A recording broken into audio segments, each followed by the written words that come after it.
Welcome back to the Deep Dive.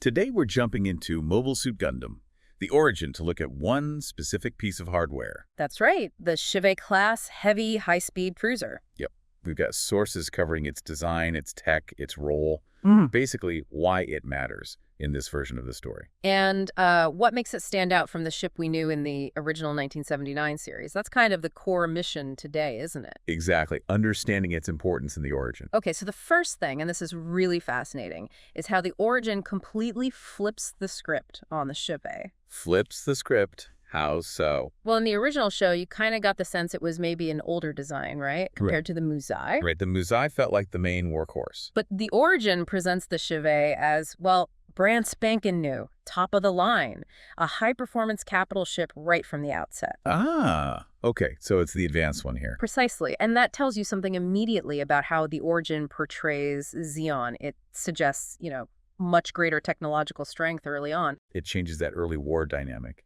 So the Musai, then, what's its role?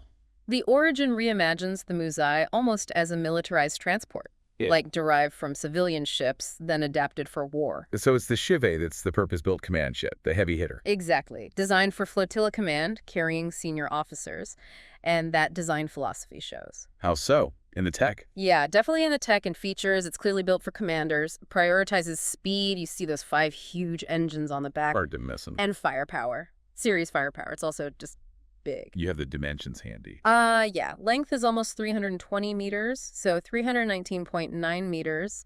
Height is about 92 meters, maybe 96 with the fins, and width 116.7 meters. Okay, so nearly 320 meters long. How does that stack up against the origin Musai? The Musai is shorter, around 230 meters, similar height actually, but wider, surprisingly, about 137 meters wide. Interesting. So the Chivvay is longer, maybe sleeker feeling. Definitely feels more like a dedicated warship. And the real difference comes in armament and, crucially, mobile suit capacity. Right, the weapons. What's it packing? Its main guns are 2 triple megaparticle cannons. Big turrets, fore and aft. Triple cannons.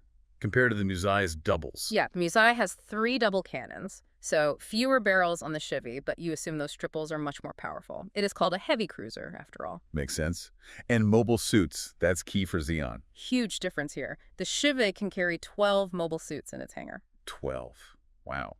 The Musai is only 6, right, if you count the Komusai shuttle. Exactly, so double the capacity. That really cements its role as a command ship, projecting force. Okay, so 12 suits.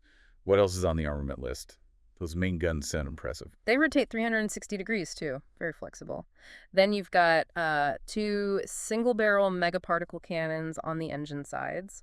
Good coverage. Okay. 2 double secondary megaparticle cannons midship.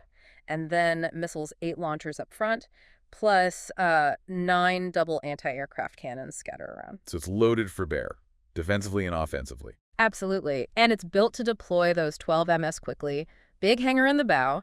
2 large forward gates for launch. And recovery? Yep, a large ventral hatch also in the bow section for bringing them back in. It's a well-thought-out system for MS operations. So, tying this into the origin story, when do we see these ships?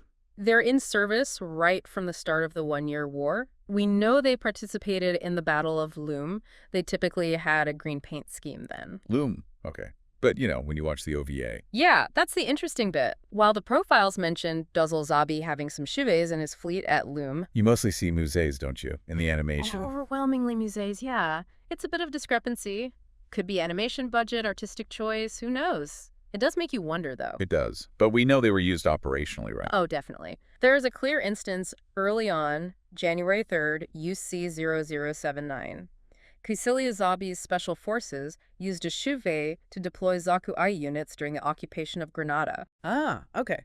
So used in key operations, even if not always visually prominent later. Were there any special ones, like custom flagships? There were. 2 notable variants stand out. First, the Red Viscount. Catchy name. Right. Distinctive red paint job. It was the personal ship of Rear Admiral Conscan, and it is confirmed to have been at the Battle of Loom. Okay, so Conscan had a red one. What's the other? The Purple Widow. This was Major General Kycilia Zabi's personal flagship. And it wasn't just a paint job. Modifications. Significant ones. The structure was changed. It had this sort of blade-like lower bow section, and the stabilizers were moved. Even the armament was different. Really? How so? Let's see. The main triple cannons were replaced with doubles. The single cannons on the engines were removed entirely, but she added more secondary double cannons and had fewer missile launchers. Sounds like it was customized for her specific tactical ideas, maybe. That's the common interpretation, yeah. Reflects her unique command style. Huh. It's possible this was the ship used in the Granada operation, Yeah. but the sources aren't definitive. Okay, so wrapping this up. The Chivvay in the origin is just fundamentally different from its 79 counterpart. Completely. It's positioned as this advanced, powerful command ship, a major mobile suit carrier right from the war's beginning, a real symbol of Zeon's strength in this continuity. Yeah, it totally reframes that initial Zeon military posture, doesn't it? Makes them seem much more formidable from day one. It really does. It shifts how you perceive the balance of power in those early stages of the One-Year War, as told by the origin.